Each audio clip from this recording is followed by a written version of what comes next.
Welcome to Hazards and Hijinks. Your friendly patron, Captain Good and Plenty here, and this is the magical land of Improvia, where our cool adventurers quest, combat, and generally cause chaos. For you see, Hazards and Hijinks is a fantasy tabletop role-playing improv comedy show. Not only that, it's also interactive. That's right, you can join in on the fun. For a small donation, you can directly affect the show, the plot, and the players. Neat! Now you may be asking, what is TTRPG, or Tabletop Role-Playing Games? Sometimes known as Dungeons & Dragons, it's a theatrical storytelling and strategy board game. Our Dungeon Master creates the world, and the players play in it. They decide what they want to do with actions and checks. Then we roll some dice to see if they succeed or totally fail. Each player has a character based on fantasy heritages and careers, who they are and what they do. Each career has their own AC, defense, HP, health, and EP, energy, as well as unique actions like attacks and specials. Don't worry, it seems like a lot, but I'm sure you'll get the hang of it once you see it. Now, I said interactive. How can you participate? Glad you asked. For $3, you can send a player a potion, restoring HP or EP, or even spring a deadly trap on them. For $5, you can provide a player an epic weapon to help defeat their foes. Or you can bestow a terrible curse on a player. For $8, you can give enchanted armor to your favorite cool adventurer, adding to their AC. Or you can force a plot twist that makes things much worse for the quest. And finally, for $12, you can summon a big, bad, evil monster to decimate our heroes. A lot of fun, that one. Simply tell us whom and how you would like to reward your favorite adventurer. Or you could just say random, and we'll let the dice decide who gets your goodies. Check out our Patreon and social media for other goodies and to help us decide what to add to our next adventure. Now sit back on your butts, relax, and enjoy the show.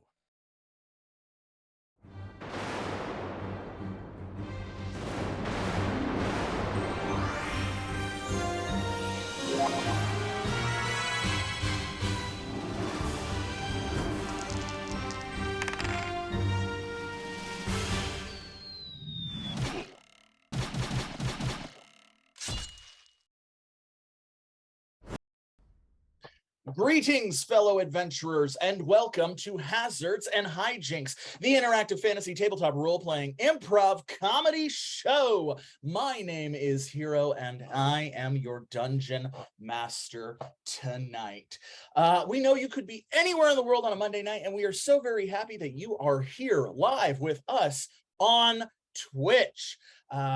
Thank you so much. We got such a great adventure for you planned. Now we went over the basics with Captain Good and Plenty, so let's just jump into the nitty-gritty of tonight's episode. As we do with every week, we went to our social medias and we asked what kind of monster and what kind of quest you would like our cool adventurers to go on.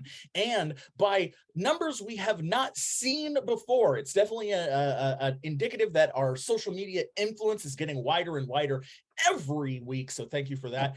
By numbers we've never seen before, we had an overwhelming majority of our followers and fans say they wanted to see us challenge doppelgangers tonight. So we'll be taking on those tricksy, duplicitous, shift-changing, shape-shifting fae.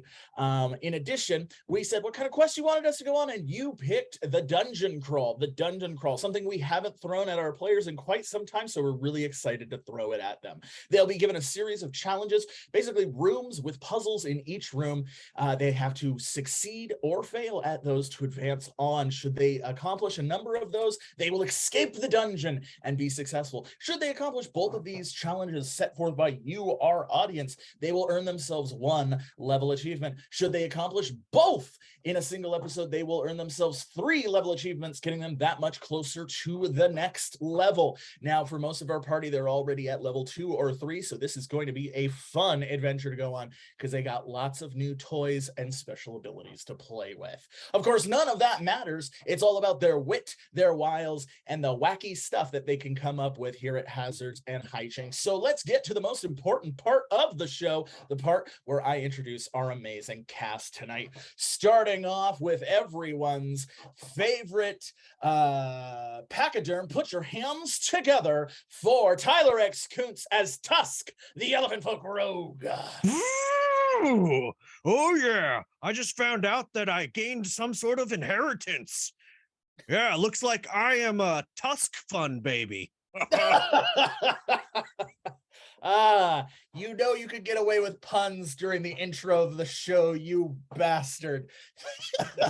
I love it. Keep them coming, my old friend. All right, up next, we have everyone's favorite hero and a half shell. Put your hands together for Robert Heger as Sonny, the Turtlefolk Warlock. You take back that thing about being a hero. Yes, sir. I will right now. No one would ever mistake you for a hero, Sonny. It's crazy talk. I know, right? I mean, yeah. All right. Up next, we have everyone's best friend, and that's never going to come back to bite him in the ass. Put your hands together for Willow Segal as Bubbles Wrathknit, the orc berserker. I use these arms for punching and hugging. Yeah, that is what it says on your Hinge account. And finally, we have everyone's favorite academic. Put your hands together for the goth core queen themselves, Jessamyn Prince as Mildreth Millddew, the human wizard. I'm not a queen though. I don't know what that's from. Actually, I'm behind in my studies. I've been really busy this summer and I need to catch up. So I'm yeah. Modest to a fault. That's why everyone loves you, Mildreth. We would send you all the fan mail, but we know it makes you terribly anxious, so we just kind of toss it into the fire. But keep sending them, folks. We need to heat the Broken Taker Tavern somehow, and your ridiculous letters help. Speaking of ridiculous things you can send the audience, I am going to throw up the donation suggestions up there for our audience to see. Oh, look at that. It's a big old fucking clusterfuck of text. We'll eventually figure out how to do it where it's not a nightmare to read. But yeah, at any time you can donate to us to add some craziness to the show, either right here through Twitch or via our Venmo at Hazards and Hijinks. You can see the little tag down there below. All right, let's get this adventure started the way we always do, with a hearty huzzah. And join in, please. I want to hear all of you huzzahing all around the world. 3, 2, 1. Huzzah! All right, our cool adventurers begin their quest at the Broken Tankard Tavern. They're enjoying drinks and the budding sense of familiarity and camaraderie, where once they saw themselves merely as co-workers or roommates, they are now beginning to see themselves as colleagues and friends, the more adventures they have together. And they're really starting to enjoy the profound sense of gratitude that the community is giving them as they are becoming more and more the heroes, the champions, or just the mercenaries of choice for the community. If there's a problem, the cool adventurers solve it. No one even bothers going to the Survivors Guild anymore, as they know if you want something done, you call the cool adventurers. And so as you're kind of sitting in that glow of your own success, a small orc boy comes running up, his clothes tattered. He slams his hands onto your table. You're the cool adventurers, right? Obviously. Oh, sorry. No, you're good. Continue. That's how it like literally says on the door to introduce yourself. It says, "Do you need the cool adventurers' help? Ask them, are you the cool adventurers?" That's on me. Go I'm on. gonna say that. It speed lines things. Makes great. You can read. That's really good. I'm a very well educated orc. I'm gonna be a wizard someday. I'm gonna go to wizard college, and it's gonna be super duper cool. Hey, so yeah, my name's Brad. And I live in Oakville Fields up over by Mimic Hill, and I know you guys tamed the mimics so they don't eat people anymore, but like a lot of my friends are disappearing, and I went to go tell my parents, and then they disappeared, and now I'm pretty sure I'm the only person. That hurts. The truth hurts, but anywho, I have this bag of gold, and I would like you to find or avenge my friends and family. Did you bring a list of everybody who is missing?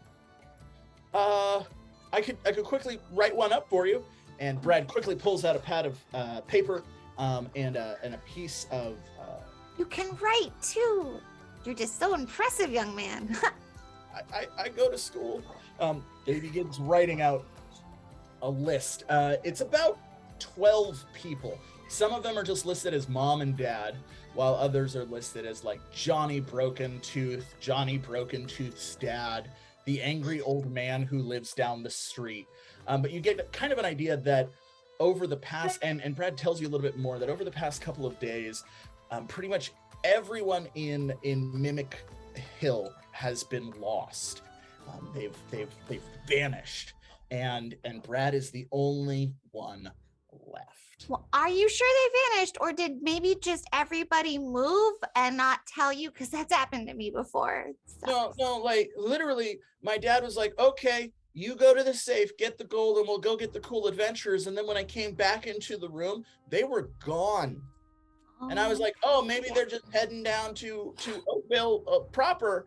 But nope, I didn't see them from the hill. I didn't see them at all. I haven't seen anyone either, yeah. Oh. Yeah. And the gold was still there? Oh, yeah, I got the gold. It's on the table. Oh, right. I thought there was a bigger bag of gold, maybe. Well, there is. The angry old man who lives down the road, everybody knows he used to be an adventurer, and he's got himself a whole dragon's horde down in his basement. But, you know, I hear that place is haunted. I wouldn't want to go there. You'll have to. Maybe that's where everybody is. I don't know. I'm just a kid. I'm trying to be a wizard. Maybe one day you will be. And not even like an adventuring wizard. I'm gonna stick straight to like research wizarding. Oh, an armchair wizard. Yeah, no, we've got plenty of those. We don't actually need any more of those. You should do something better. Mildreth, Yes. please be kind to this young boy. And I put a hand on his shoulder. I've like, it's been a long time since I've seen an orc that was a kid, and I'm very touched. Brad. I'm sorry. I'm under a lot of pressure with my studies right now. I don't want to see him making the same mistakes I've made. That's all. I grab his shoulder and say, Brad, that's what it looks like if you do school. Don't do school, stay in drugs. And then I like kind of come up and I'm like, all right, we're going to get these people back. And then I go up to Brad as well and I put my hand on his shoulder. Don't have dreams. They will die eventually. Wow. Thanks guys. Don't do school, stay in drugs, and don't have dreams. They'll eventually die. I really appreciate this. So yeah, I'm just gonna stay here where it's safe with this bag of gold, and assuming you don't die, I'll pay you if you either prove my family has been murdered by some mysterious force, or you find them and they're okay, which would be preferred. But you know, there's a good orphanage here. We'll also need to do extensive interviews with you after the fact, just for my thesis. Oh my gosh, let's go, guys. It's time for action. Bradley, you got the magic within you. I know it. You know, you point your finger at me and say abracadabra. Are you sure, sir? I'm sure. Okay. He slowly points his finger towards Tusk. Abracadabra. All right, Whoa. Tusk, let's roll. Oh my gosh, I killed him. Oh no! No, it's okay. I'm like trying to get him breathing. It's okay. It's okay. You killed him. Oh my God. Probably, but I was, it happens. My sorcerer. Oh my Yeah, God. you always remember the first one though. Okay. Brad, look at me, Brad. It's gonna be okay. Now you have to point your finger and say brachycadacra. Okay, same thing. I don't.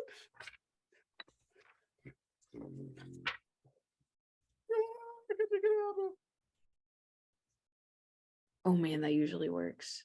Oh my God, I did kill him. Oh my God. Oh no. Louder! Louder! Yeah. Do it with confidence. Even you fake it till you make it. Brachycadacra. Oh, just ahead! Oh! Oh! Yeah. Just kidding. Let's go.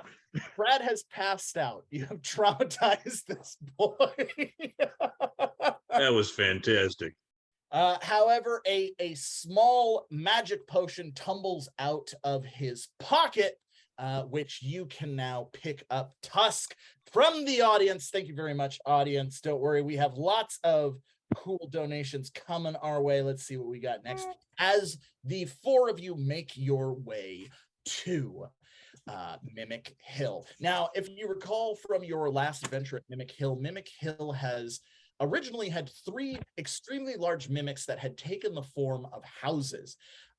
You were able to tame them and convince them that they could live there under the condition that they stop eating people and conduct themselves like houses for the nominal fee of being fed rats, cats, and the occasional out-of-towner, which everyone agreed was just fine. Since then, the community has grown both in residents and the number of mimics. There is now a mimic apartment complex made up of 20 different mimics, all stacked atop each other. There's a mimic park where mimics just pretend to be trees and park benches and slides and only occasionally eat children, they promise. As well as the mimic library, which is a giant mimic containing a bunch of tiny mimics that seemingly look like books, but if you open them, they bite your hand off. But they do sing very nice poetry to you after they've been fed. You've regularly had to check up on Mimic Hill just because the general Oakvale Fields is somewhat apprehensive to have so many deadly predators congregated in one area. But the residents of Mimic Hill themselves have been pretty adamant in the past that there's a symbiotic relationship that they actually greatly appreciate. This, of course, has all changed as the entire community is deathly silent. No birds chirping. The park itself doesn't have any of its trees out. It seems like the mimics are moving around in strange places where once there was a clear road set up. There now appears to be a mailbox in the center of the road, or 2 of the houses stacked atop each other. The benches just seem to be all over the place in haphazard, ramshackle fashions.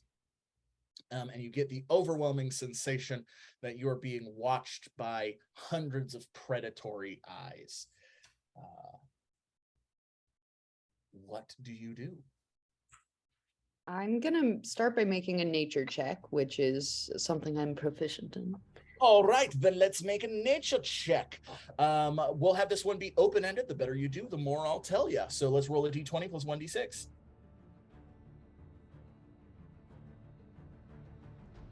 22. Well, yes, you're able to almost immediately identify that everything that looks like a structure or a feature or an object is in fact a mimic.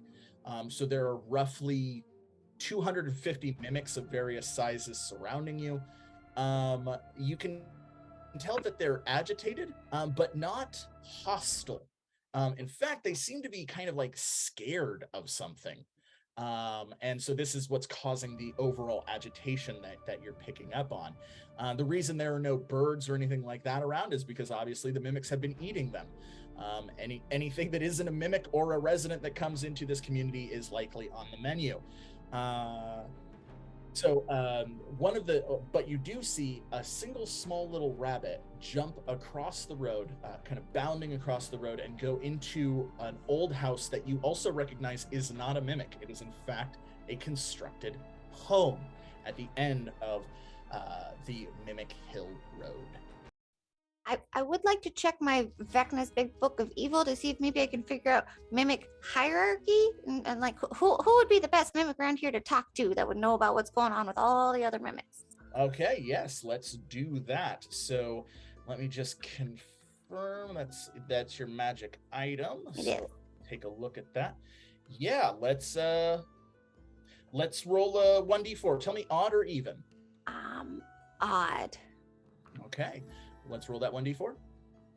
2, that's an even. You consult your book and you do find a chapter on mimics, and as you begin to read it to yourself, you just kind of instinctually mouth the words as you're reading it, and before you a small portal opens up, and an undead crawls out and begins attacking the four of you, just begins slashing at all four of you. Oh, burn me, it it's with fire! I'm not a mimic! And it begins slashing. Right behavior. Who raised you? You did today! Oh.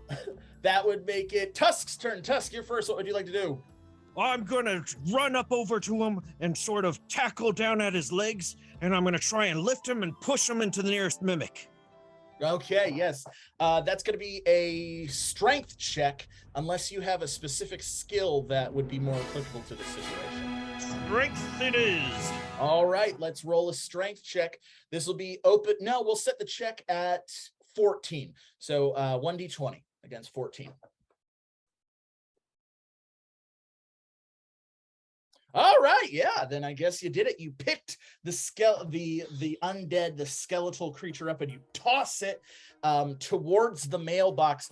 The mailbox opens up, unhinging its jaw. You can see just a ton of teeth, and then it grabs onto the undead and just begins chomping down on it. Fixed him. It then spits the undead out. The undead tumbles out and gets back up.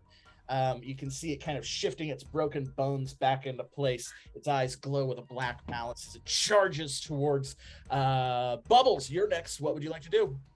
In the time that he was thrown, I'm going to find the nearest tree, which I forget to realize is probably a mimic, and I'm gonna try to scale that.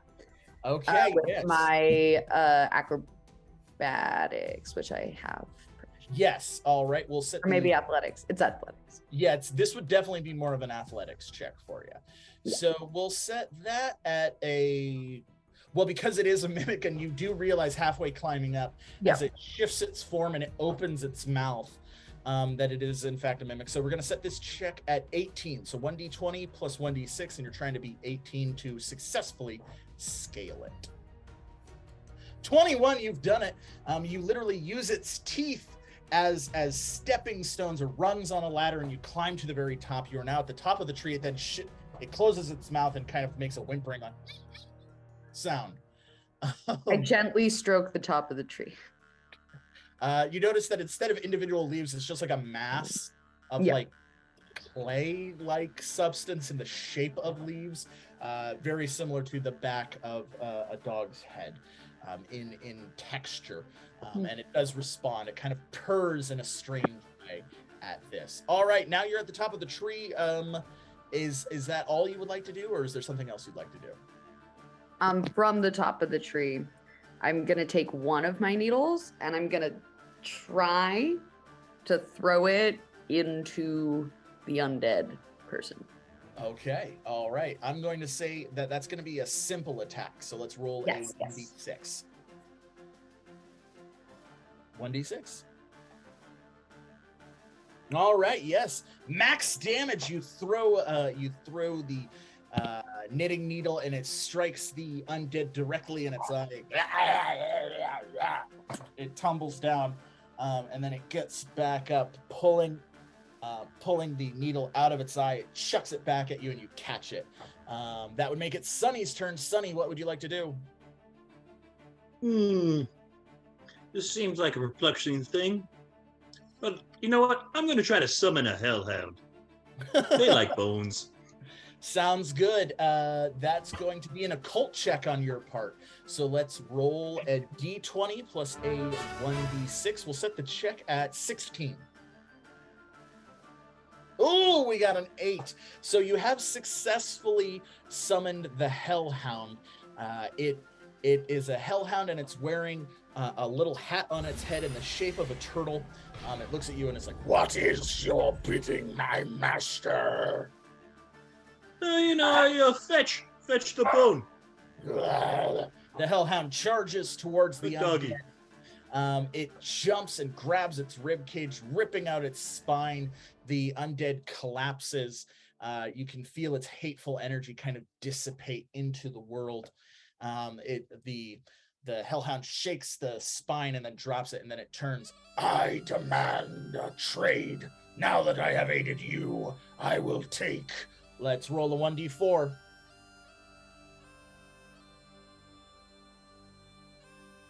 "I will take you to the infernal plane." A portal opens up underneath you, and you begin, yes, under you, Sonny, and you begin slowly sinking into this portal. You can feel I'm not a kid. very, very hot as the hellhound slowly trots towards you. Sonny! I'm gonna jump down from the top of the tree and try to like pull him out, but Okay. that's an athletics check, and there's totally a chance I'm just gonna land on top of him. There is totally a chance you're going to land on top of him because this is an impromptu action. I'm going to set the check at 20. So we're going to roll a d20 plus a 1d6. Cool. On an athletics check, you got to get a 20 or better. Cool. Ooh! No. Oh. So you just land on his shoulders, and it kind of pushes him down, so he's now waist deep and slowly sinking. And your legs now also are in the portal, and you can feel it is very hot. Y'all, it's hot in there. Don't forget your trunk. And I'm going to go and use my trunk to try and grab him. You do, but you also get struck by a black bolt of lightning for an Oh. inappropriate pun. This is too high stakes. I approve of it. All right, so you stick your trunk in there. I wrap it around Sonny to try and kind of Okay. bolster All him right, up. you wrap your trunk around Sonny. I'm going to say that this is going to be another strength check on your part to try and pull him out. Let's do it. And you go to do that as Bubbles, because it doesn't happen like one, it all happens simultaneously. So as you wrap your trunk around Sonny, that's when Bubbles lands on his shoulders. So you get like, up. So this check we're also going to set at 18. So this is going to be another very high check for you to overcome. We'll set this one at 18. No, it's just a d20, no d6. 14. No. Again, your head is now inside the portal. You can see the reason it's so hot is because this is a portal directly to hell, and you can see the first sphere of hell, an enormous planet-shaped fireball made of hellfire, just kind of pulling Sonny and now you towards it. You can Nope. I'm going to try and lift up my legs, and I'm going to bolster myself as if I'm sort of like straddling the ground, and I'm going to reach within me to the depths that I've never done before. And this burning rage that is my EP, I'm going to summon it up into my trunk. I'm going to do it. My nose is just going to blow, and air out of the other end is going to shoot us out of the frickin' hole. Okay, yes. Six works. That is, to pull that off, I'm going to say that's going to cost you 8 EP. Well, cool. There. Can wait, because Mildreth can take an action before the three of you fall into the portal. You can wait and hold off on that EP to see if Mildreth does something helpful, and then the EP might be lower. A lot of pressure to put on me. Is it? Oh my gosh, I'm so sorry. Let's go! Got it. He's got it. See, he's good. He doesn't. Okay. He burns the AEP and he manages to pull himself out of the portal. It also pulls Sunny and Bubbles out of the portal. Mildreth, let's roll a 1d4, odd or even. Odd. All right, let's roll that 1d4. Ooh, that's an even. So, as Sunny pulls the two of them out of the portal itself gets pulled with it because it's not attached to anything. It's just a magical portal. And so the portal flies through the air like a saucer and just lands right on top of you, sending you to hell. It just like, poof. Yep. Oh, just me or everybody? Just because it landed right on you. It went whoop, and you're gone. You've been sent to hell. Okay, bye. Guys. That was a close. Huh? What? That was a comedy of errors right there. You could say that again. You realize that as the Hellhound jumps into the portal as it closes, you realize that Mildreth is gone. The priorities have shifted. Whatever was going on in Mimic Hill is now not nearly as important as potentially getting Mildreth out of hell. Fine, don't worry about me. Really, you guys have an important job to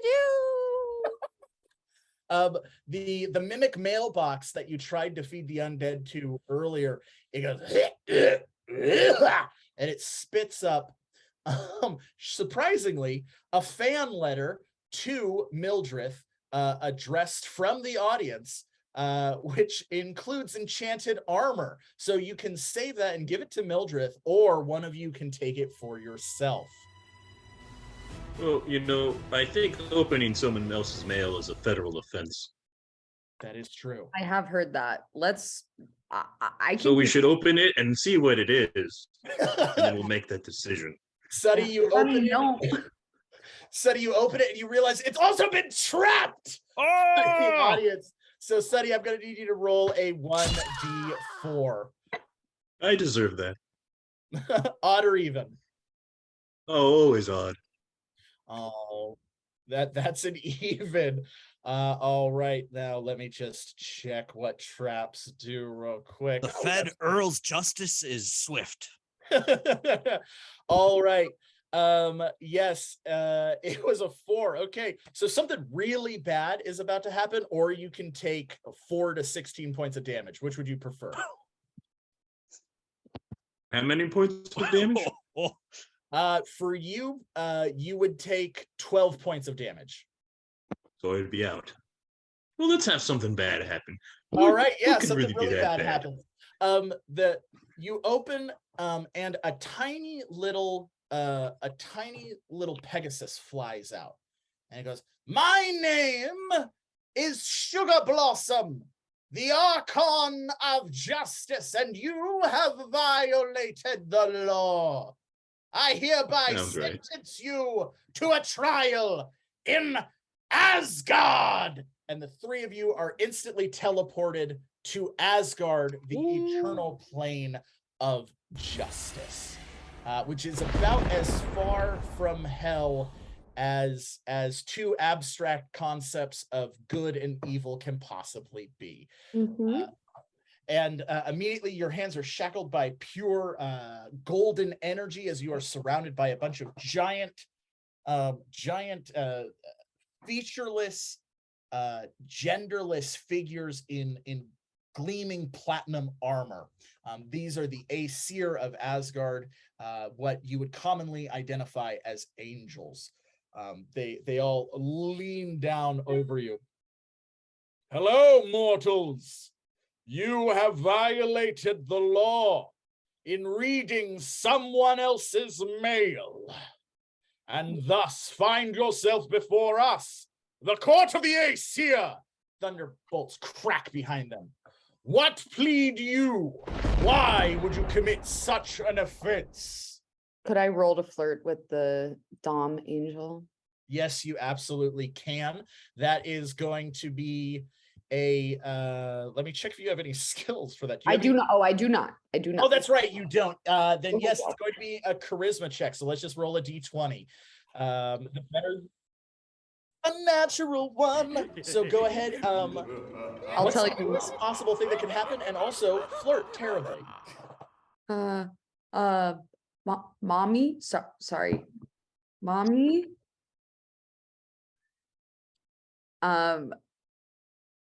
You dare blame your mother, impudent child! What? No. It was the mimics. How about I think actually, I think Mildreth It gave is us time to pass permission. judgment upon this one. Bubbles, Wrathknit, you shall be sentenced to an eternity of toil within the Trial by of a- combat. Trial by combat. Interesting. I can't Very lose. well. Can't lose another adventure in this party. Y'all, this adventure really got out of hand real quickly. It's unprofessional, but we're gonna turn it around right now, baby. When have we ever been professional? I mean, except that we literally get paid for our. Never mind. The Aesir seem to look at each other, almost communicating psychically, before the lead prosecutor leans forward again. We have accepted your terms. If you will not have trial by triumvirate, where your evidence speaks for itself, then you will have a trial by combat, where your might, muscle, and wit and mastery of magic will determine your guilt or innocence. Do you name a single champion, or will all three of you be participating in this combat? Could we have a huddle? You may sidebar. So I don't want to do it alone. Oh, of course not. We're in this together. Tusk, you're a real one. Well, I mean, I don't want to be left out, but You all open right, the let's all do letter. it together. All right. Well, I was going to argue. I think I could argue my way out of this, but I guess we gotta hurt people. I mean, either way, I'm in. Well, I mean, the next step is to choose the combat. Whoa, and that could be whatever we're all best at. So not flirting for me. What's like the opposite of flirting? Combat. Oh, all right. Actually, sometimes that Venn diagram has a bit of overlap, but in this scenario, I'm going to say combat. I'm good at punching things. That's like my whole deal. Sonny? Oh, I'm good at chaos, as we all have seen already. Yeah, and apparently lawyering. Chaos, Well, punching lawyering, things. or managing to get my way out of horrible situations. So lawyers. Okay, cool. Maybe I should be a lawyer. And Tusk? I'm the master of disguise. Of course. Okay. I think we have kind of everything covered then. We should be fine. There's nothing they can possibly. Okay. Here we go. Is your sidebar over? Yeah. Very well. We're all gonna Impudent child, approach. me. It is. Oh my God, you're so cute. Okay. Hi. I am beyond mortal comprehension of aesthetics. Hot. Stop. Very well, continue on. You're so The Brave. three of you will be participating in this trial by combat, or do you elect a champion? Oh, it's all of us. We're in it together. Package Very deal. well. In accordance, the triumvirate will give you a challenge equal and proportional to your crime. I would offer you good luck, but you will not need luck, for justice shall determine your guilt or innocence. He leans Uh-oh. back, and suddenly you are teleported to an enormous gold and platinum arena. Dozens, if not hundreds, of Aesir, Pegasi, and other celestial beings sit in the stadium around this arena, cheering wildly as the triumvirate appear at a like a, what is that called, like a marquee where they can oversee everything. Today, these mortals stand trial for the crime of violating someone's mail and parcel privacy. Boo! You suck! Oh. And now for this, they have elected a trial by combat. In so it, we offer them this opponent. The Golden Lion of Law. An enormous lion, seemingly made out of molten gold, steps forth through a portal. Its eyes glow white hot, and its fangs seem to be made of diamonds. It looks up to the triumvirate. I will do this in the name of law.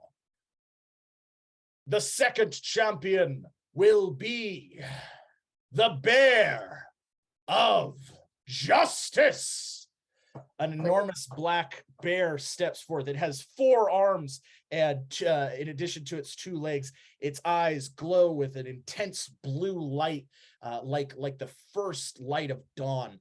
It roars, "Ah, I am the Bear of Justice. My claws will determine their guilt." And finally, the most dreaded champion of all, the goose. A single small goose walks out. The audience screams, "Ah! God, no!" I run and cower behind Sunny. With that, the three animalistic champions begin charging towards you. Tusk, you're first. What would you like to do? I want to say, wait! We first need to do our stretching. Yes. And you know what? We need to make this more interesting. You know, how about, I bet, let's say you couldn't get a person out of hell. Yeah. How about that? You couldn't do something like that, could you? With you're not powerful enough, huh? Yeah. Yeah. Okay, this sounds like you're attempting to do some type of charisma check. Let's see what you got. You got deception. Do you want to use your deception Yes. check? All right. Deception, please. You got it. We'll set the check, because this is a dire situation, we're going to set the check at 18. So 1d20 plus 1d6. Let's see how you do. 13. Oh, and you only have 1 EP. So Can- I will let Can you I do use that. EP? No, unfortunately, you can only use EP before the result is pulled if it's not your turn. Makes if it's not sense. your roll. Makes sense. But Tusk, you can burn your 1 EP to turn it into success, but there will be unforeseen consequences. Let's do it, baby. All right. Then yeah, you are completely out of EP. Remember, one of you does have a magical potion, so that could restore your EP if you were to drink it. Also, audience, you could throw more magic potions our way or make the situation even worse. But let's see what happened when he burned that 1 EP. The triumvirate stand in unison. The 3 Aesir look out over the audience. You have heard these proud, vainglorious mortals challenge us. We offered them the most dangerous champions of our plane, the Lion of Law, the Bear of Justice, and the Goose. And they balk at this, saying that we, with all of our power and omnipotence, can send more. Very well. He snaps his fingers, and the 3 creatures bow to you and then vanish. You have opted for something not done since time immemorial. Wait, That's right.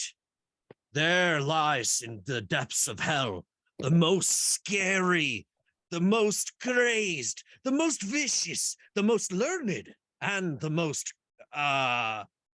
black wearing individual that could ever All be right. And I shall summon that creature now, and you shall do battle with it.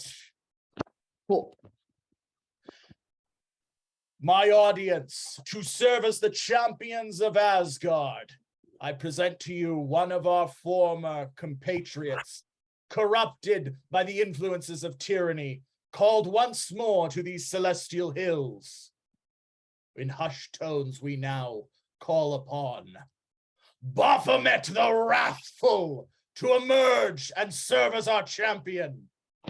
The very ground of the arena breaks as a massive maud claw of black iron rises up. Another follows suit as an enormous sheathed in black wrought iron creature with twisted horns, vaguely in the shape of a bull or a ram or a goat. It seems to have a set of each, rises. This thing towers over you. It's 3 stories tall as it pulls out a massive chained flail, itself with the petrified bodies of Aesir's serving as its flail heads. It flips it over its shoulders.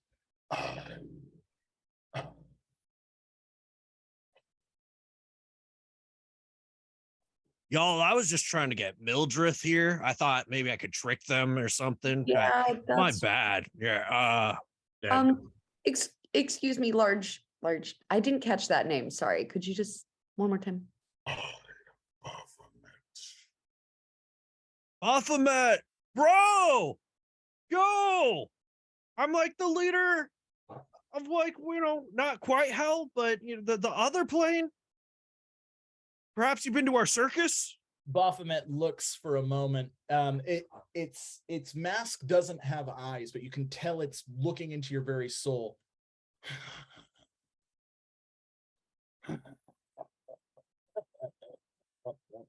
It then looks over Bubbles and finally looks over Sunny. It swings the flail down on all 3 of you, shattering the arena floor as all 3 of you begin falling through a portal. You black out and awaken in Baphomet's den deep in the bowels of hell. Baphomet sits on a throne of broken and shattered bones and weapons as a small imp alongside Mildreth comes up. Hello, hi, everyone. You're back. The tea is almost ready. I'm really excited about continuing that conversation that we were having earlier. Just because people call you the Wrathful doesn't mean you have to be. We can find other outlets for your aggression. How did my friends get here? I run up ready to hug Mildreth. Remember, Mildreth doesn't like to be touched and say, "It is so good to see you." Too high. No, you guys, you look worried. Are you okay? Silence, Major Domo! You cannot address our prisoners. Lord Baphomet the Wrathful have stolen these mortals from the very fields of Asgard itself to serve as crown jewels of his wrathful rage. What did I tell you? Baphomet can speak for himself now. It hurts my voice to talk. Yes, but that's why we were working on your writing skills. I put up a whiteboard just for this occasion. Smashes the whiteboard. Oh, now you really are being wrathful. Okay, fine. I thought we had a breakthrough earlier, but that's fine. If you want to regress, it's your life, Baphomet. Mortals, I am the speaker of Baphomet. On loan from Mephisto, advisor of hell, to serve as emissary for the Wrathful in these diplomatic situations. as you are, in fact, a representative of the lost plane of Abaddon. Our greatest sympathies for this. As you are an acolyte of the well-dressed stranger, and as you, sweet boy, are the right hand of annihilation, forged in the deepest fires of hell themselves by the envious, we humbly greet all of you. To think you had committed such an innocuous crime and now stand before us, ready to lead our ultimate assault against Asgard and the forces of justice. Baphomet is pleased indeed. Could you roll that back about me? What was that? Yeah, there seemed to be some new information in there. Also, what crime did you guys commit? Don't worry about it. I opened your mail. Oh, did it say weird I do. things? Go. Actually, you can have it. So I open it and my face turns bright red and I close it again. I'm just like, yep, people send me weird things in the mail. yes, it was directly addressed to Mistress Mommy, but it does include enchanted armor. I'm not going to go into details about what the armor looks like, but it does give you a +2 to your AC. Oh. The remainder of the session. So thank you very much, audience, for that. That's a lot of fun. Yeah, it's a lot of leather. Wow. And so You look great.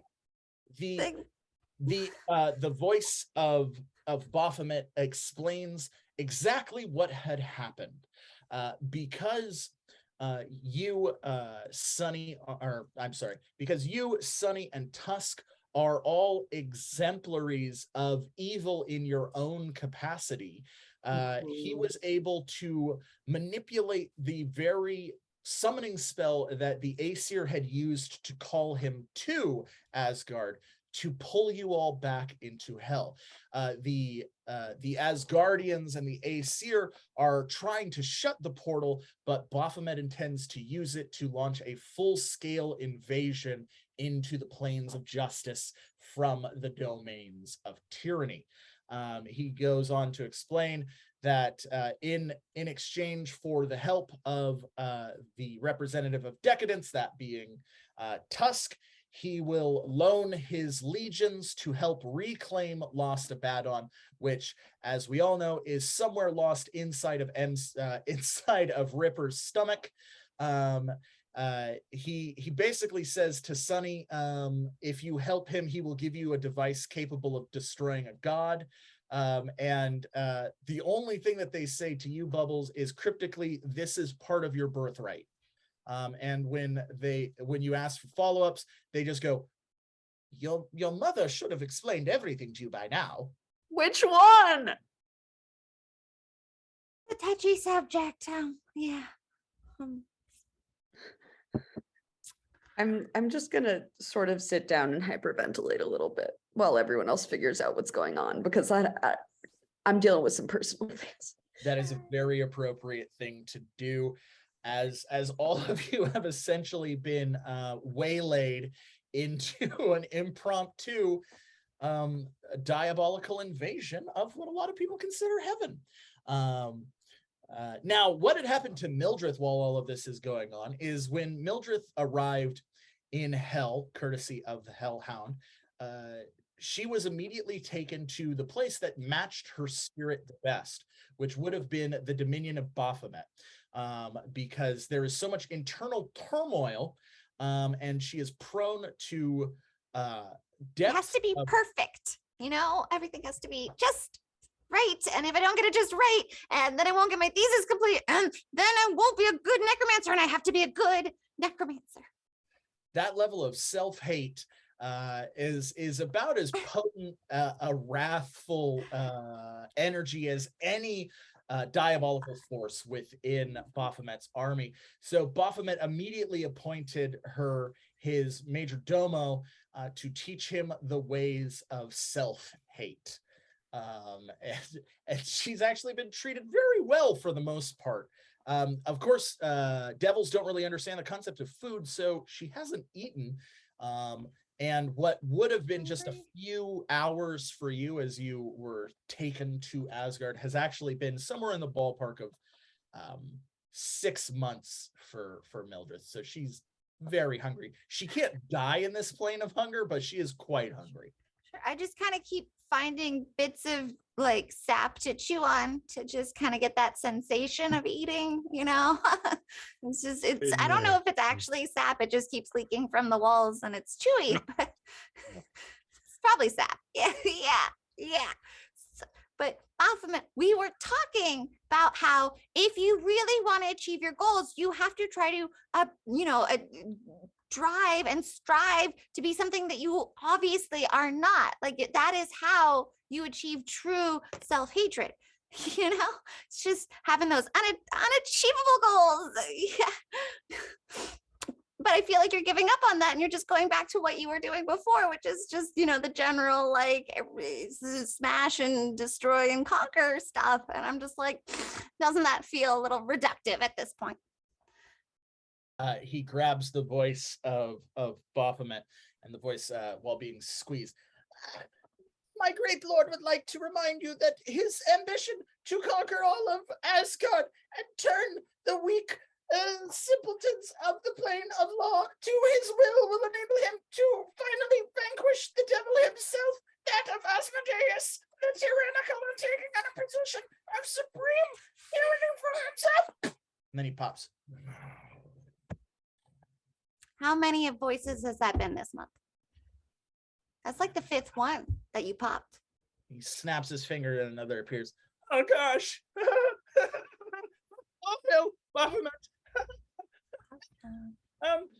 As you are now his supreme generals, I defer to you, son of flies, as you are the most trustworthy of the bunch. What would you command of our many pit devils? Several enormous devils cloaked in black armor with twisting horns stand before you, each one with swords. Hail to he whose blood boils with wrath. Why are they looking at me? Why are they looking at me like that? Yeah, don't worry about it.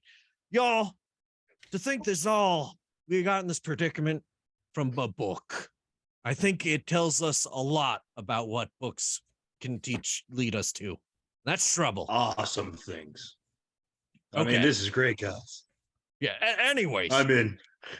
Yes, that's what I was about to say. Basically, we go with them on a one trip back up to wherever. They start some chaos. Everything gets crazy, and we skedaddle in all of the insanity that unfolds. If there's a war between heaven and hell, there's gonna be some collateral damage. I just wanted to help Brad get his family back. Also, You mean right there, that family? Oh. You see a bunch of tortured souls that look very similar to the residents of Mimic Hill.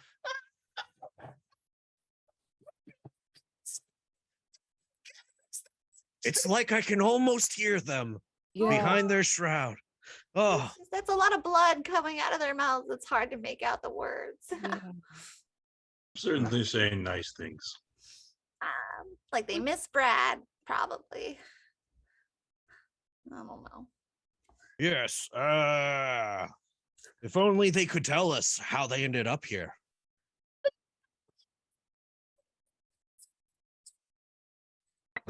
Man, the blood is just gushing. Is it blood? It's Out so of- black. Like Yeah, okay, bile? bile, probably. Yeah, Oh, no, you know- you're right. It's a good Yeah. call. Bahamut, let's do this thing. I'm going to grab one of the spirits and take it with us.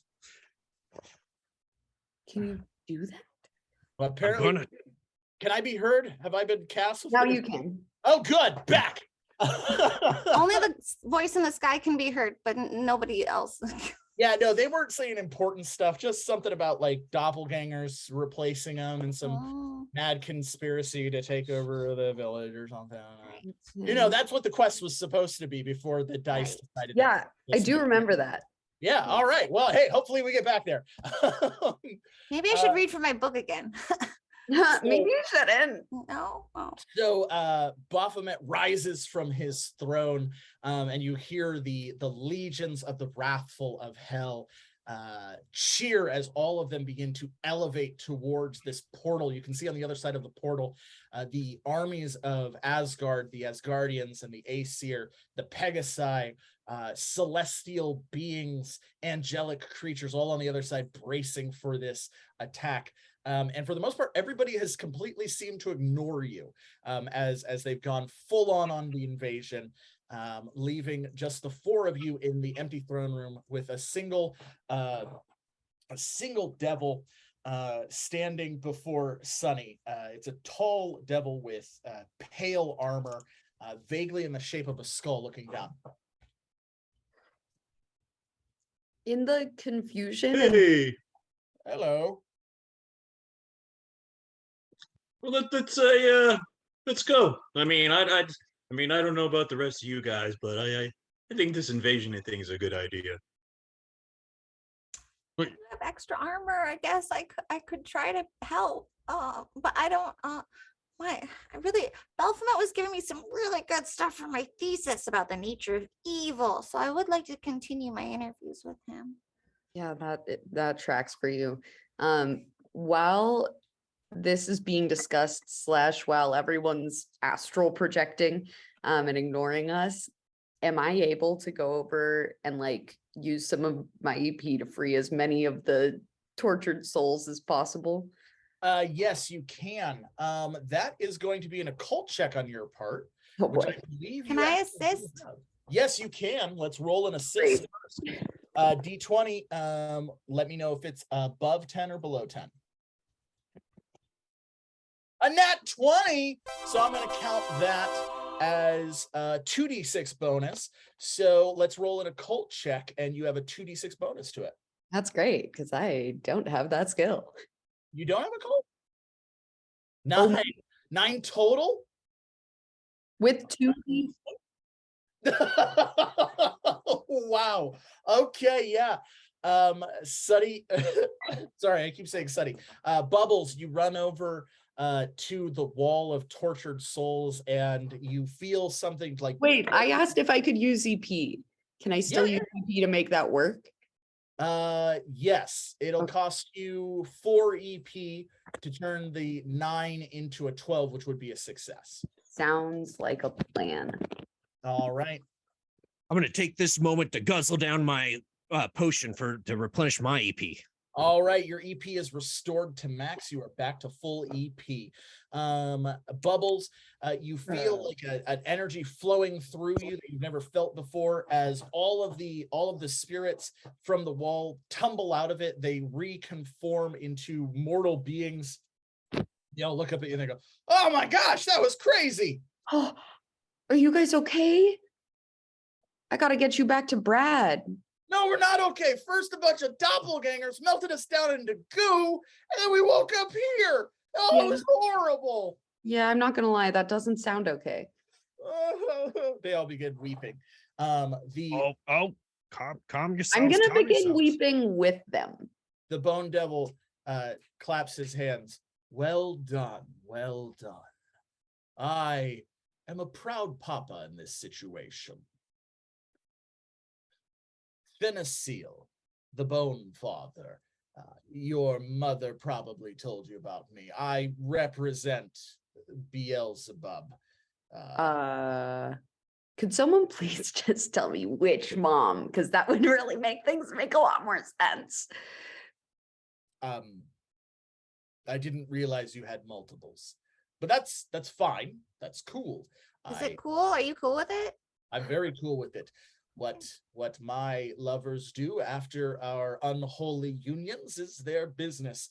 As long as you're Ew. receiving a good training in the days to come. Anywho, this is not part of Beelzebub's will, so I have been sent here to escort you back to the temporal planes, you and your playthings. Okay.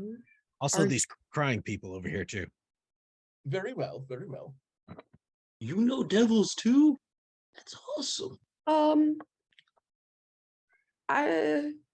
Yeah. I'm gonna look at him and kind of like whisper, like, are you my dad? Well, Dad? I did possess an orc, and through coitus, Oh, you are inseminated your mother with foul seed, so that from it, an instrument of our will, typically known as a cambion, could gestate on the temporal plane, giving us a foothold for our diabolical machinations to take place.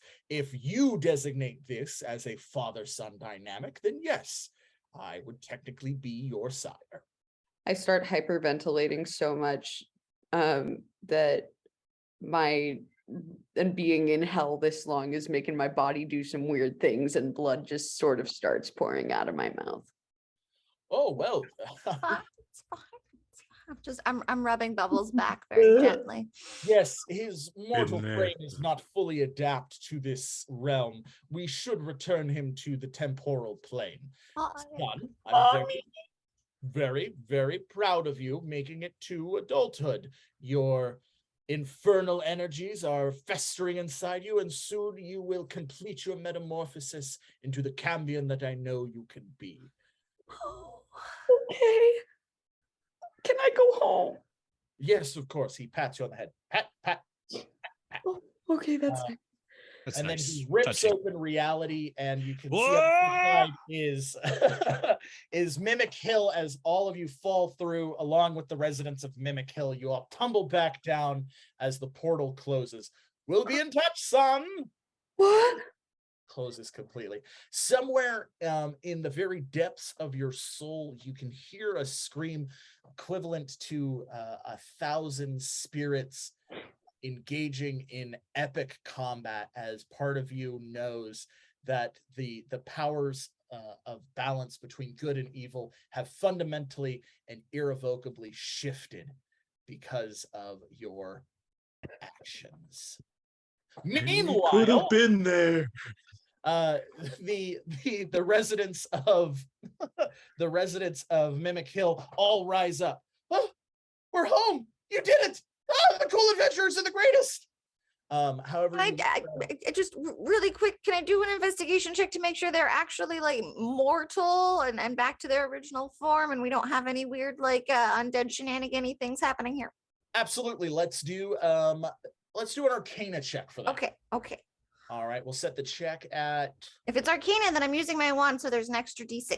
Okay, well then we'll set it at 14 plus 2d6. So d20 plus 2d6. Ha. Okay, yeah, 25. That is a success. Their souls have been traumatized to a degree that you can't even begin to imagine. Technically speaking, they are mortal, but all of them are cambions now.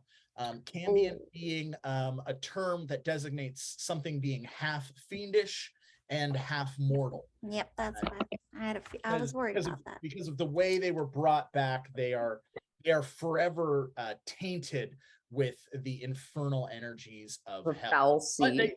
they seem to be fine. I mean, Yeah, I mean, all I hear is can being like alive. you are struck by another black bolt of lightning. This is no time for jokes, Tusk. I liked it. And the residents kind of look around. You saved us. We did. At Okay. just that moment, you notice where before everything in Mimic Hill was kind of all over the place and sporadic and topsy-turvy and ramshackle. Everything seems to be pristine. All of the houses seem to be where they should be. The benches, the park, even the mailbox, which was once in the middle of the road, is now at a corner where it belongs.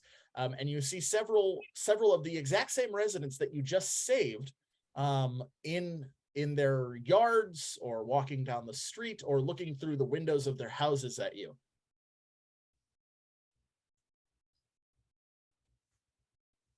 What do you do?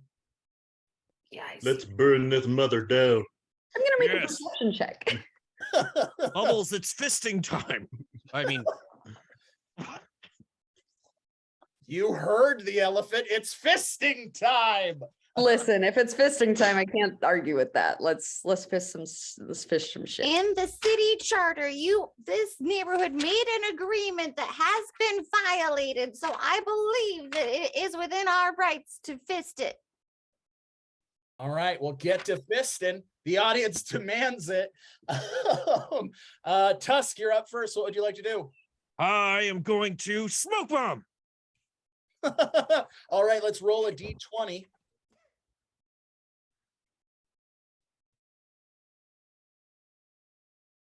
Okay, Tusk, you throw the smoke bomb down. It fills the area with smoke, concealing you and the group. It will give you 1 round of kind of free action before the enemies begin attacking you. So who would you like to designate to go next in this free round? Let's go, Bubbles. All right, Bubbles, this is your free round. What would you like to do? I am going to use my action to kind of usher all the people we just saved in the other direction so we don't get them confused. All right, I'm going to Like, say hey, everybody, can you just like hang tight for a minute right I'm going here? to say that's a defend action, but instead of defending yourself, you are defending the real residents of Mimic Hill. Okay, Tusk, who do you designate next? Mildreth. Ah, Mildreth, what would you like to do? It's fisting time, Mildred. Yeah, Yep. I'm not very experienced with fisting. It might take me a while to sort of like get into it. But gosh, can I do on I would like to do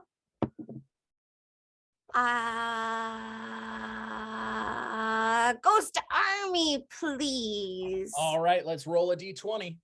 Always a winner. Yeah, my go-to. All right, you rolled a 6. From the earth itself rises a spectral army of the residents of Mimic Hill.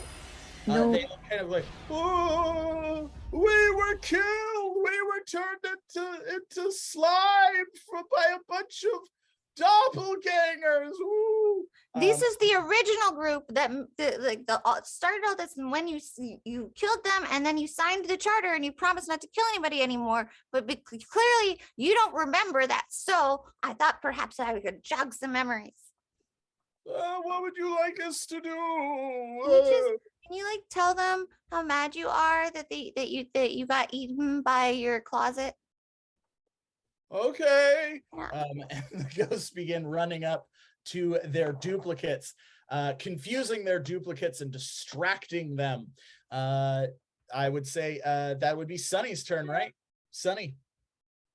I would like to firebomb the nearest house. Very well. That sounds like a power attack to me. Let's roll Ring 3d6. fire. 12 damage. You extend your hand out, and a fireball in the shape of a spinning turtle shell flies towards one of the Mimic buildings. It erupts, and the Mimic roars to life. Tentacles come out of its base as it begins slamming towards you. The doppelganger did it. Let's hang on. Let me check. Deception check for the doppelganger, did it? Yeah, that's what I'm checking right now. If I'm pretty sure Sunny does have deception. So And we're inside a smoke cloud. yes, you do. All right, let's roll the deception check. I'm going to say that check is going to be set at 10 right now because you're taking advantage of the general chaos of the situation. Yes, he does. So 1d20 plus 1d6. 11, yes. The giant mimic then immediately turns and begins charging towards the other mimics. All of the mimics kind of begin spitting out the residents of Mimic Hill, and as they land, they shift into gray, featureless, fey-like creatures with pointed ears and enormous black eyes. They go, "Ah, we've been found out, boys! Ooh, let's hide Caleb!" And they begin running away as the mimics just begin attacking them and chasing them.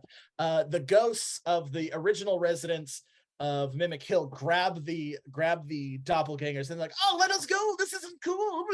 It's not cool that you killed us and turned us into slime! We're best workers!" And everyone just begins fighting and it becomes utter chaos. That would make it Tusk's turn. Tusk, what do you want to do? I am going to go and stealth attack the nearest mailbox. Okay, let's do it. That will be let's roll a stealth check, and if you do better than 16, I'll give you a free power attack. So 1d20 plus 1d6. Ooh, you rolled an 8. You could take the failure, or you could use that EP you just restored to bump it up. Let's do it. All right, it's going to be 3 EP to make it a success. Ha-cha-cha-cha. All right, you burn the 3 EP. You run towards the mailbox, and then you begin tripping over yourself. You tumble down, and the mailbox rears up, shifting as it's about to bite you, and you reveal that you had done a pratfall. You didn't actually trip. You tripped it. And you stab it with your tusks and your daggers for how much points of damage was that? 11 points of damage.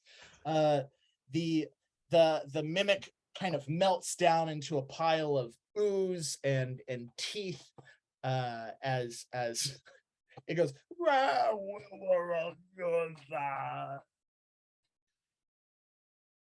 Eloquent. No more junk mail. You are struck by another black bolt of lightning. Do you take Oh! damage from these? Yes, he's taking 2 points of damage each time. You better be. All right. That would make it the enemy's turn, but the doppelgangers are distracted. The mimics are on your side now, so the only enemy that remains, let's roll a 1d8.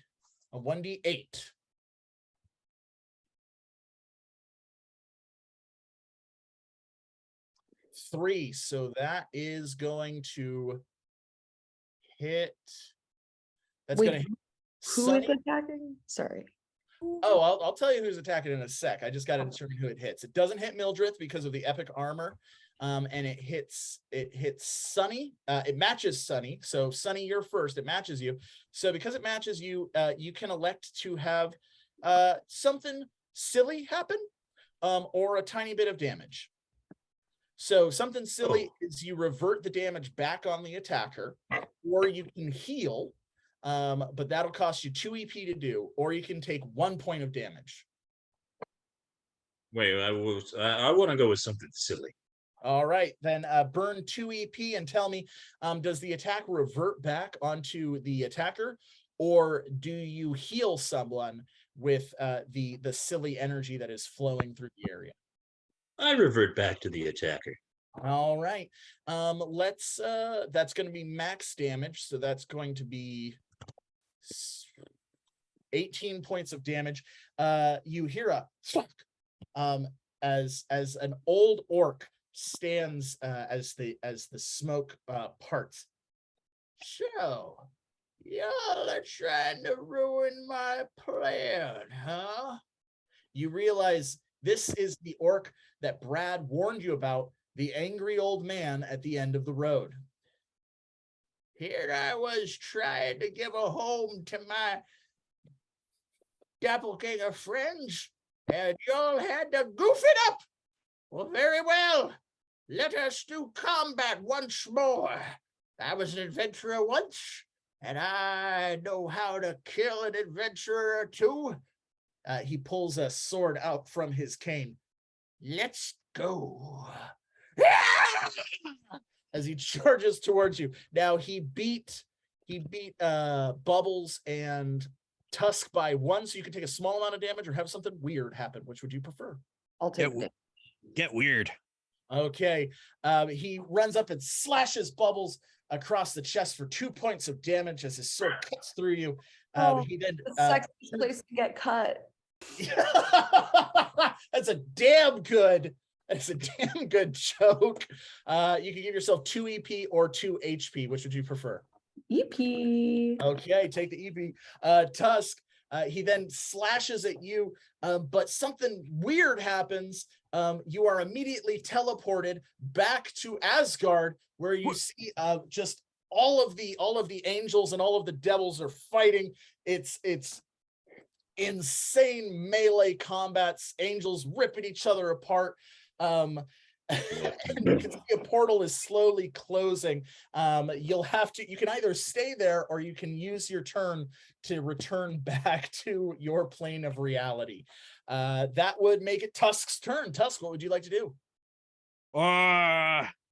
You know what?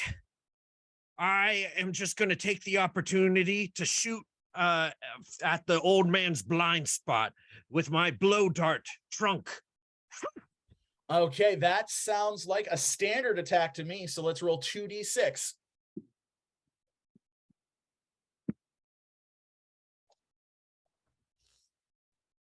Seven. The blow dart strikes the old man in the chest. You think that's gonna stop? And then he falls down. I'm just kidding. He gets back up. Now make it Bubbles' turn. Bubbles, what do you do? Where am I in relation to everybody? I'm still protecting the residents right now. The residents are running down Mimic Hill because you told them to run. So that defend action you gave to them. So they were protected from the attack. Cool. So they're out of combat range. They're no longer involved in combat. So you, the angry old man is kind of directly in front of you, but his back is to you. Sonny is probably the closest, but he's just throwing fireballs at buildings. Yeah, that's his deal.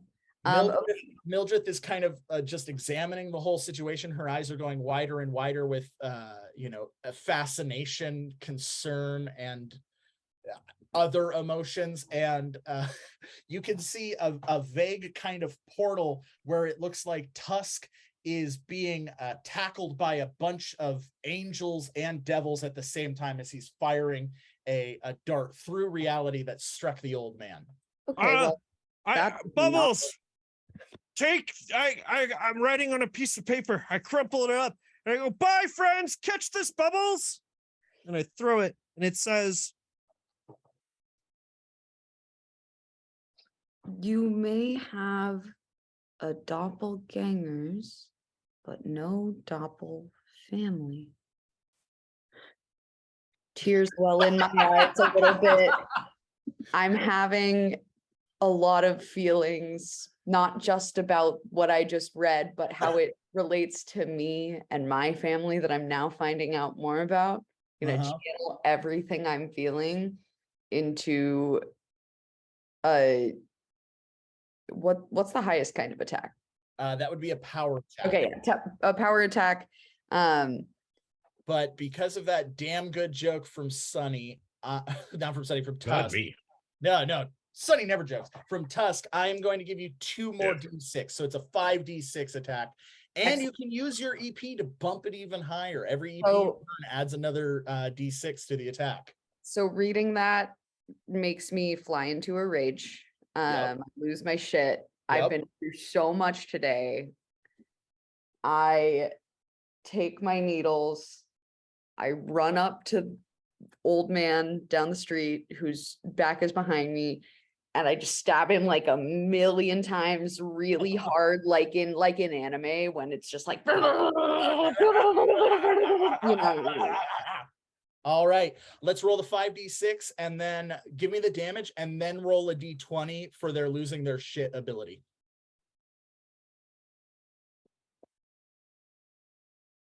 20 damage. Yes. The old man that is 17. All right, awesome. The old man staggers back. He grabs onto you as you just stab it into you. Both of you fall through the veil back into Asgard, which is absolute pandemonium as the forces of hell are fighting the forces of Asgard. You drop down, and in your rage, you scream, and you see Baphomet before you. And because he's kind of the reason that you went through all of this bullshit, you just jump and stab him in the face as hard as you can. I'm gonna go like right here. Yeah, you just stab him in his temples and you snap his neck. And the very Duke of the first layer of hell collapses down on the floor, lifeless. This causes all of the devils to stop. Bail! Bail! And they all just begin running back to the portal, leaving you and the carcass of Baphomet surrounded by a bunch of Aesir.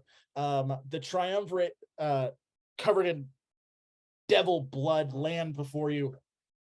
Impudent child, you have passed your trial by combat and defeated the champion that we had elected, that of Baphomet.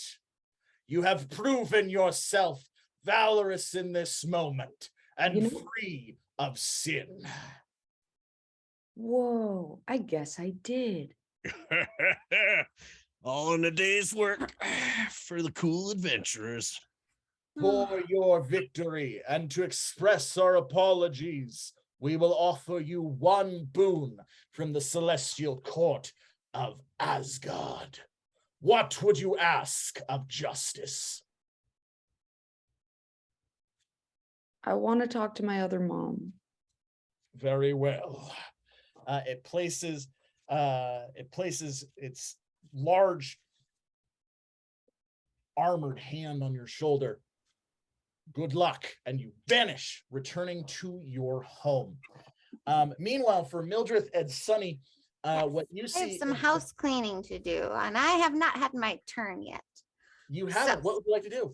I would like to use a nice little cocktail of abilities on my establishing boundaries and my arcana to start just transporting all of the mimics and the doppelgangers, because clearly they've got a weird sort of community they've built here with the old man at the end of the road. And we're just gonna move them to the hell plane, since I've already got a nice little connection over there, and they can set up their neighborhood there. And if I have to use some of my EP to make this move happen, so be it. Goodness, I'm tired of it. All right. Well, let's use the established boundaries first. So let's roll a d20.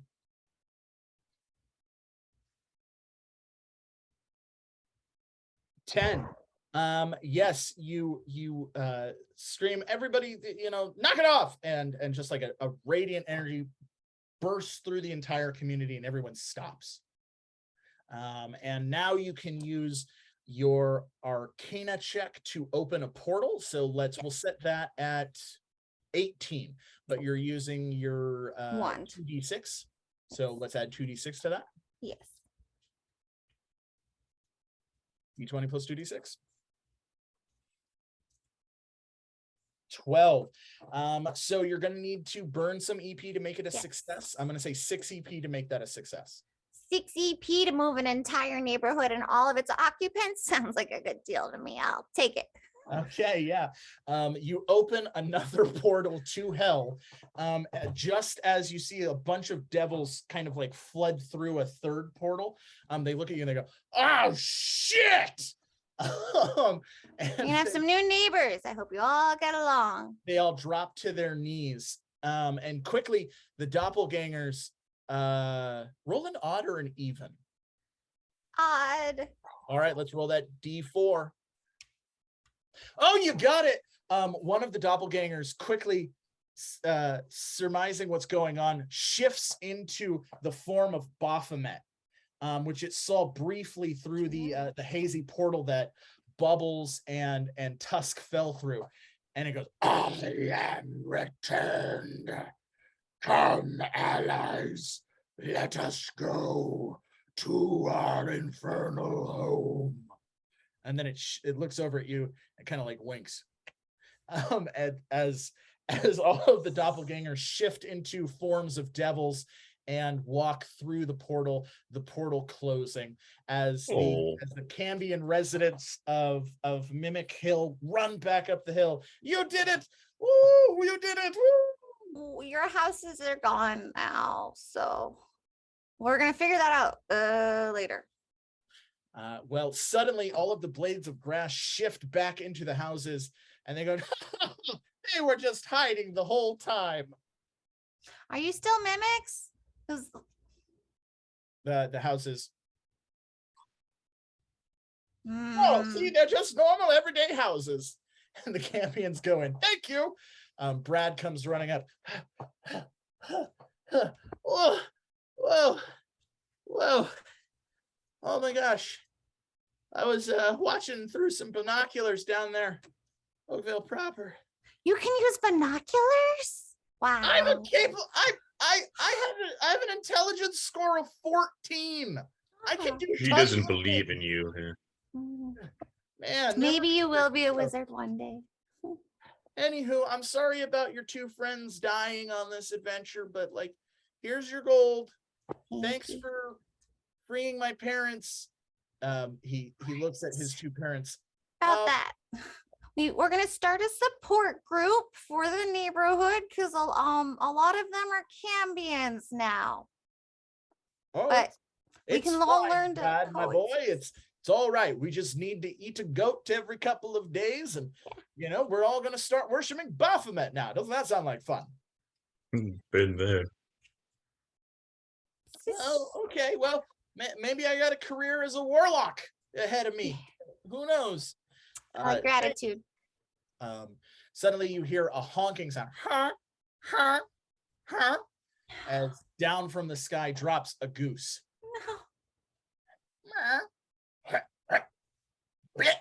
It vomits up a little ball that tumbles, revealing Tusk. It then rises into the air. Gives you a stern warning with its eyes. And flies away. Bradley! Oh, hey! Oh, you didn't die! Oh my gosh! Oh. Nope.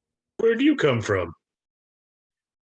No one has ever survived the goose.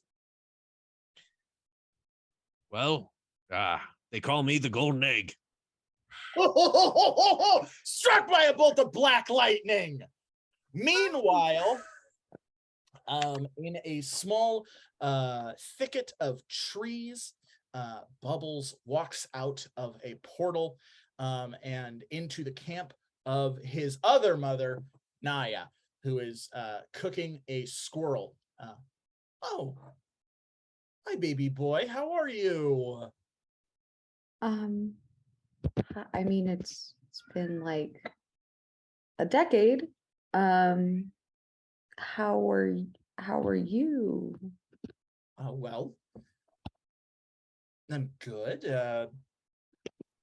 I've just been waiting for you. Okay. I'm assuming you met your father?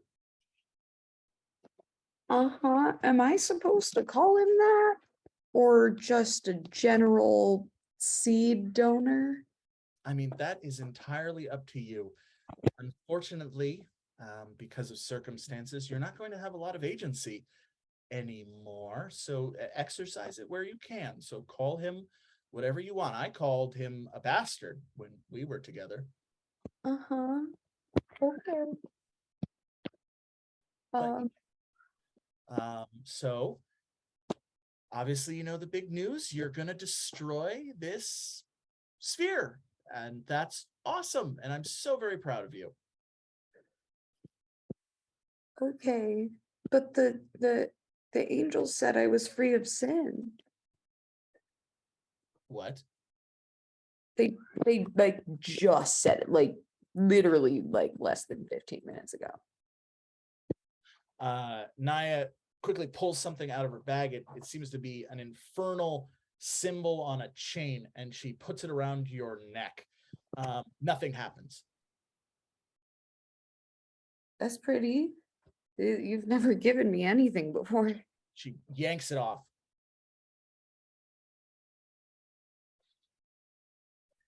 What did you do? What I just I don't know. I killed some guy, but I kill people all the time. Okay, we're gonna figure this out together. Suddenly the bone devil before Thanasil appears. It would appear our son has changed his destiny, and as a consequence, our bargain, Naya, is void. He then puts his hand on Bubbles' mother's shoulder, and she is dragged to hell. Mom! I know we just met, and I never thought I'd do this in my eternity of existence, but I'm very disappointed in you, young man. And then he vanishes as well. What will happen to Bubbles now?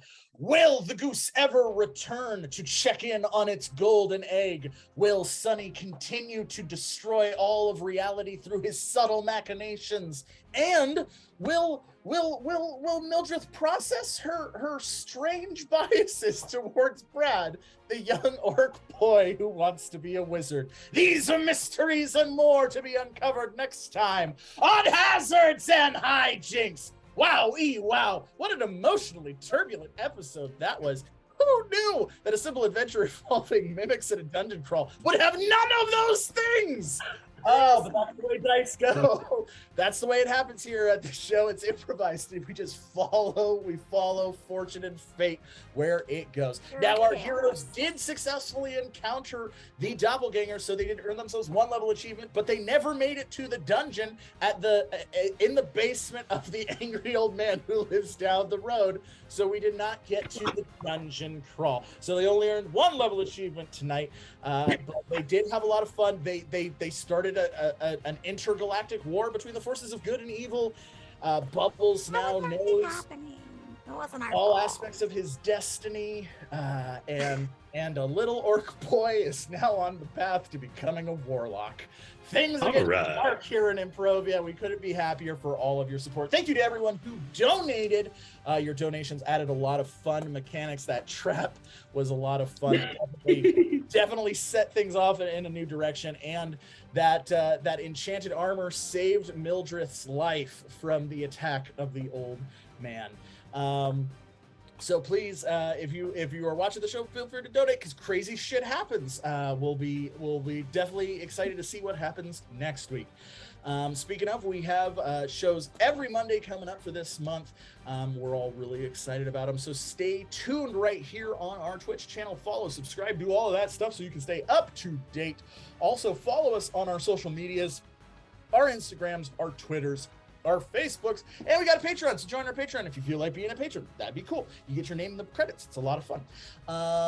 And then lastly, we also have a YouTube where we will be posting this episode tomorrow, so check it out if you missed it, or share it with your friends. If you ever want to watch it again, check us out there. But we're not going to end with a reminder that we have a channel on a rival streaming service. No, we are going to end the way we always do, with a hearty huzzah. Please join in because we earned this one. 3, 2, 1, huzzah!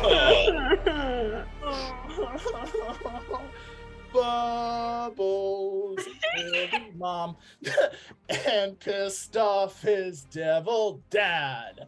Bubbles killed his mom and pissed off his devil dad. I would say we navigated the dungeons of Bubbles' heart. I don't know if navigated is the word. No, maybe not. Word, but I don't know if we were successful. Technically, I teleported the dungeons to a different dimension, so I feel like that should count for a level achievement, because if I don't get to level 4, then I'm not going to get the grade that I'm supposed to get. You said all of the mimics. I clearly established that the old man at the end of the road, his house was a real house. You did clearly establish. That. Well, I was the one. I didn't even think about it after you said it.